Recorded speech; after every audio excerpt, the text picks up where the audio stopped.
Kao što ste vidjeli po naslovu, danas ćemo snimati tipovi nogometa kad su bili prime. To sam znao, a to ne vi, pa Maradona. Sada Ronaldo, the GOAT. Ajde. Isuse, Ronaldo najbolji, on GOAT. Sada je Pele, drugi GOAT. Pele. Pele. Ne mogu odbalanci.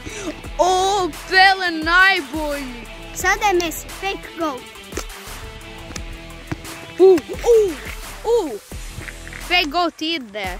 Sada će biti Lukaku. Ne, zabit će. Ne.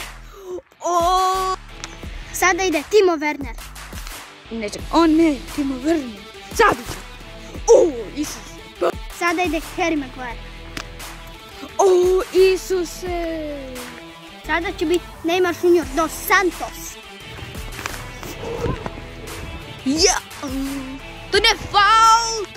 Sada ide Kylian Mbappe, greatest player on the world. Ovo su bili svi tipovi koji su bili prime. Hvala što ste pogledali video i čao!